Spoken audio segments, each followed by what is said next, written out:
Mesdames, Messieurs les conseillers régionaux, notre assemblée plénière se tient ce vendredi au moment où notre région vient de franchir le seuil d'alerte de 59 cas de Covid pour 100 000 habitants. Comme l'Hérault, la Haute-Garonne, l'Ariège, les Pyrénées-Orientales, qui sont maintenant en zone rouge, et avec ce dernier département des Pyrénées-Orientales, la multiplication des cas par 7 en une semaine, ce qui inquiète légitimement élus et population alors que la saison touristique bat son plein. Soyons clairs, nous n'en avons pas fini avec la Covid et je vous confirme, au vu des chiffres de propagation du variant Delta, qu'une nouvelle étape de la lutte contre l'épidémie est engagée sans délai, avec détermination, responsabilité, et que notre région va prendre toute sa part dans ce combat pour la vie, comme nous l'avons fait depuis mars 2020. Le président de la République a annoncé de nouvelles mesures lundi soir, avec notamment la vaccination obligatoire des soignants d'ici le 15 septembre ou le renforcement du pass sanitaire au mois d'août. Chacun sait ici les nombreux désaccords que j'ai avec le président de la République depuis 2017 sur sa politique et sa vision de la France, mais il ne s'agit pas de cela, ni ici, ni maintenant. Tout comme il ne s'agit pas d'un débat philosophique sur la liberté individuelle. Il s'agit d'agir en responsabilité et en efficacité avec l'État. Et comme de nombreux Français d'ailleurs, je suis choquée d'entendre des mots comme apartheid ou dictature depuis quelques jours à propos de notre pays. Revenons à l'essentiel.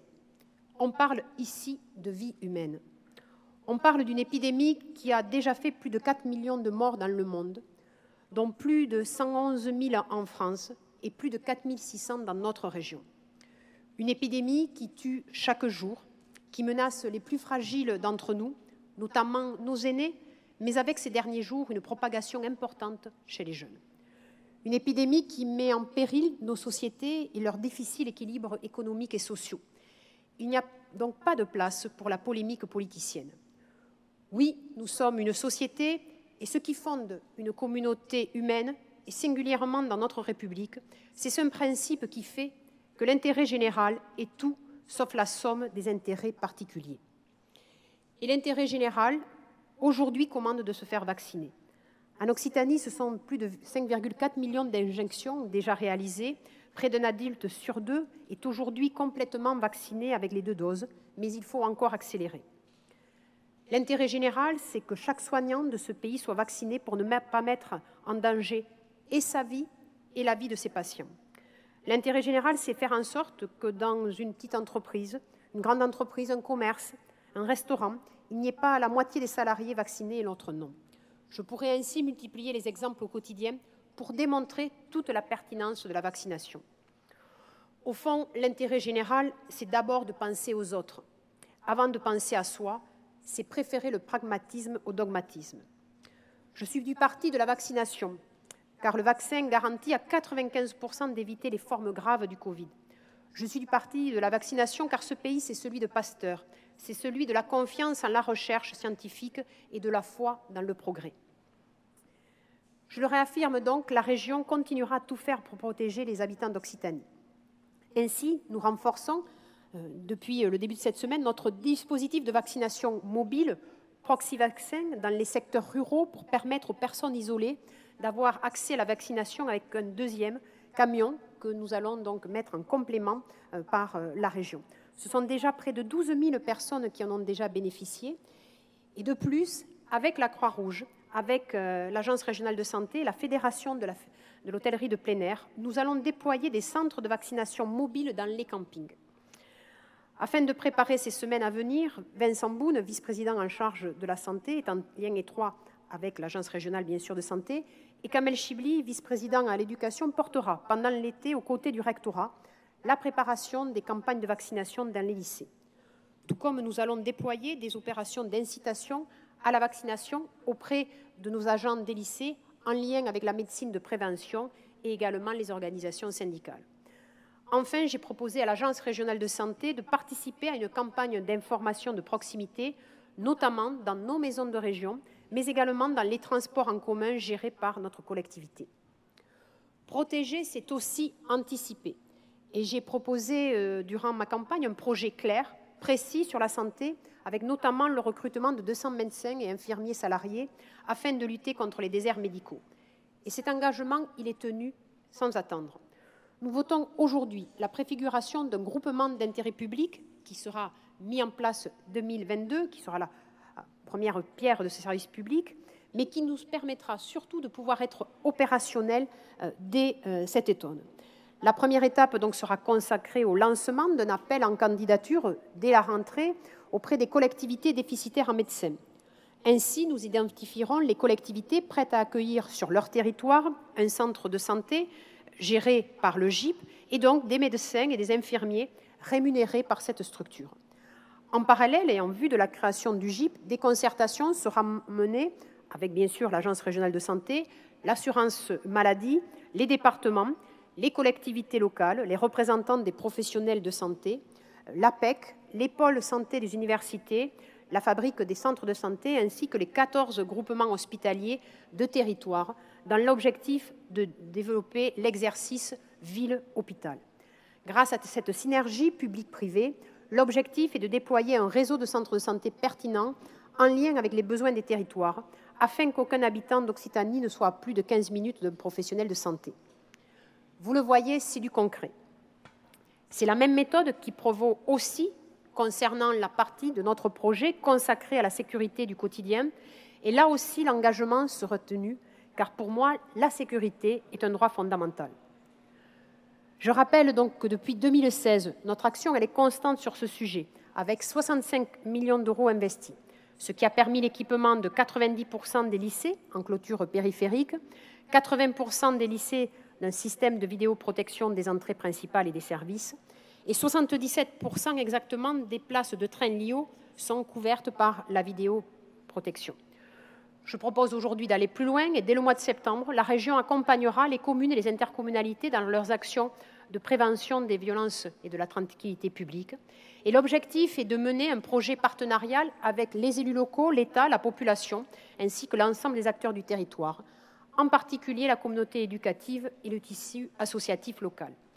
La région propose d'intervenir sur 3 axes, la création d'aménagements spécifiques de l'espace public pour répondre aux besoins de prévention et de sécurité, l'acquisition de postes de police municipale mobiles, comme a pu le faire la commune de Montpellier, facilement déployables et permettant une meilleure couverture du terrain.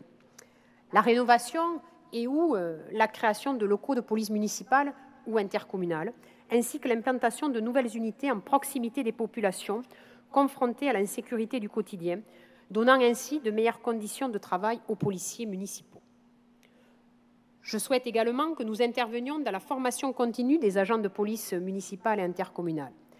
À ce titre, la région soutiendra les actions de formation en Occitanie du Centre national de la fonction publique territoriale qui assure seul cette compétence et je sais pouvoir compter sur le délégué régional du CNFPT, Hussein Bourgi. Ainsi, elle investira pour adapter son outil de formation des policiers municipaux en Occitanie en finançant la rénovation de l'école de police municipale de Montpellier et en étudiant, aux côtés du CNFPT, la possibilité de créer une école à l'ouest du territoire. Enfin, j'aurai d'ici quelques jours un échange avec Monsieur le Premier ministre sur la création d'une zone de défense propre à notre territoire régional. Pour un meilleur suivi de l'avancée des différents aspects de ce plan régional de protection des personnes vis-à-vis des violences, j'ai souhaité la création d'une délégation spécifique. Thierry Mathieu est ainsi nommé conseiller régional délégué à la sécurité et il me sera rattaché directement. Il travaillera aux avancées des différents aspects de notre plan régional, participera au suivi du plan régional de lutte contre le racisme et l'antisémitisme et veillera à l'aide apportée aux victimes. Il coordonnera ainsi un grand plan d'investissement dans les infrastructures, de prise en charge et d'éloignement des conjoints violents. Pour l'accompagner dans ses missions, la création d'un poste de directeur-directrice de projet sécurité, rattaché directement au directeur général des services, sera proposée au vote lors de la prochaine réunion de la commission permanente le 23 juillet. Elle ou il devra adopter une approche transversale de tous les enjeux stratégiques en matière de sécurité, sécurisation des lycées, bien entendu, et des centres de formation et de leurs abords, déploiement du plan de sécurisation des transports régionaux, sécurité des bâtiments administratifs, des élus, des services, et sécurité également économique pour les entreprises régionales ou de sensibilisation et de prévention en lien avec les territoires. Notre autre grande priorité, c'est la relance, et elle sera au cœur de notre commission permanente du 23 juillet prochain, mais je veux aujourd'hui vous donner le cap de notre action. D'abord, répondre à l'urgence. Et là aussi, mon engagement de campagne sera tenu avec la mise en place dès la rentrée du fonds anti-faillite de 100 millions d'euros. Il sera le complément indispensable du fonds souverain régional doté de 150 millions d'euros, déjà en activité, et composé de l'Agence régionale des investissements stratégiques, la région actionnaire, d'Épargne Occitanie, la plateforme de financement citoyen et participatif, et du fonds de rebond Impulsion, géré par IRDI Capital Investissement. Car nous devons tout faire pour que la crise sanitaire ne soit pas aggravée par une crise économique et sociale sans précédent. Il en va également de la vie de nos concitoyens, de l'avenir de leurs enfants. Concernant le plan de relance gouvernemental, je crois que là aussi, il faut plus associer les élus locaux à cet élan national, et singulièrement les régions, chefs de file du développement économique. Ce plan doit, à mon sens, remplir une mission historique, celle de permettre à notre économie de se transformer afin de lutter en acte contre le réchauffement climatique, dont nous pouvons voir chaque jour les terribles effets sur le quotidien des gens, que ce soit en plusieurs endroits de la planète, encore récemment au Canada, ou plus près de chez nous avec les inondations meurtrières en Allemagne ou en Belgique. Cette transformation de notre modèle nécessite de l'accompagnement, du soutien et, disons-le, du courage politique. Accompagnement de nos entreprises pour revisiter leur modèle, ce que nous ferons avec notre contrat entreprise durable. À cet effet, une expérimentation sera conduite à l'automne auprès de 100 entreprises, évaluation verte de leur activité, définition de leurs axes de progrès, ainsi que les impacts sur leurs besoins de compétences et de formation. C'est aussi le soutien de la puissance publique pour permettre la remise à niveau des filières traditionnelles et ainsi faire émerger de nouveaux secteurs porteurs d'emplois de qualité d'eux-mêmes.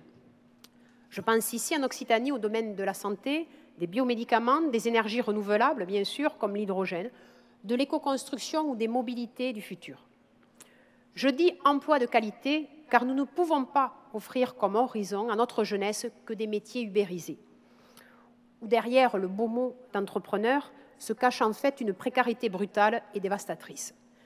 La société de service ne peut être une société de serviteurs. Et ce nouveau modèle doit être durable et juste à la fois, sinon il ne sera pas. Je le dis aussi, il ne peut se concentrer uniquement sur nos métropoles. Et c'est le combat que nous menons, par exemple, aux côtés des salariés de l'usine Bosch en Aveyron, pour laquelle la région est prête à accompagner sa diversification. Je l'ai redit mardi au PDG de Bosch France, Éco Carrier, et également à la ministre Agnès Pannier-Runacher. Je n'oublie pas non plus la SAM. Nous avons une réunion de travail pour la SAM à Decazeville la semaine prochaine. Voilà pourquoi je parle de courage politique. Je crois que cette crise doit en effet nous permettre de regagner de la souveraineté pour notre pays, pour l'Europe également. Souveraineté énergétique, sanitaire, alimentaire, industrielle. Cette souveraineté passe donc par de la relocalisation de savoir-faire sur nos territoires. Et là aussi, les régions sont le bon échelon pour agir. Les régions sont nécessaires pour faire avancer la France. Et si je crois en la région comme moteur de ce nouveau modèle de développement, c'est parce que j'ai de l'ambition pour notre pays. C'est le sens de mon élection à l'unanimité comme présidente des régions de France, avec Renaud Muselier comme président délégué. Chacun sait que je suis une décentralisatrice convaincue, non par dogmatisme, mais par expérience. Que serait aujourd'hui l'état de nos lycées, de nos ports, de nos trains au quotidien si la région n'avait pas pris ses compétences voilà plusieurs décennies? Voilà pourquoi j'ai accepté l'expérimentation proposée par Monsieur le Premier ministre sur les routes nationales, tout comme je propose de permettre aux régions de prendre en charge cette santé de proximité que souhaitent ardemment nos concitoyens avec l'investissement dans les hôpitaux locaux. J'ai lu dans un commentaire que cette élection à la tête de Région de France est une mauvaise nouvelle pour Emmanuel Macron. Au fond, la seule vertu de cette polémique politicienne, c'est de permettre à beaucoup d'éviter de parler des vrais problèmes des gens et surtout de trouver des vraies solutions. Je l'ai prouvé depuis 6 ans maintenant à la tête de cette région Occitanie. Je suis du côté de la France du faire, pas de la France de la palabre. Entourée, bien entendu, de mes équipes, entourée de mes collègues présidents de région, notamment lors du prochain congrès des régions qui se déroulera ici, à Montpellier, fin septembre, nous n'avons qu'une ambition, faire avancer notre pays et faire gagner notre équipe de France sur tous les terrains. Et pour cela, oui, je le dis, l'État doit retrouver de la puissance. Et il ne la retrouvera pas dans une recentralisation brutale et verticale. Il la retrouvera en étant fort sur ces sujets régaliens et en permettant de libérer les énergies sur les territoires et en faisant confiance au terrain. Car quand l'État recule ou ne remplit plus sa mission, c'est une véritable machine à fabriquer du renoncement, du désespoir, de l'extrémisme qui se met en marche dans toute la société. Chacun le sait, le renoncement et la fatalité ne font pas partie de notre vocabulaire politique. Je ne crois qu'à l'éducation, pour tous, au travail, à la fraternité, au dialogue et à l'intelligence collective. C'est ma méthode ici en Occitanie. Et ça sera bien sûr ma méthode en tant que présidente de région de France dans les 3 années qui viennent. Mesdames et messieurs les conseillers régionaux, nous nous étions engagés pour être au travail très rapidement. C'est ce que nous faisons avec des actions que nous allons voter aujourd'hui et vendredi prochain pour la santé, la sécurité et bien sûr l'emploi et l'économie. Je tiens à remercier le cabinet et mon nouveau directeur de cabinet, Pierre Fournel, mais également les services et bien entendu Simon Munch, directeur général des services. Merci à eux parce que si nous avons pu être aussi rapides, c'est parce que nous avons une équipe, une administration, un cabinet solide, dévoué et compétent. Alors au travail pour servir la population, aider ceux qui souffrent, soutenir ceux qui créent, avec détermination, avec passion et bon sens. Je vous remercie.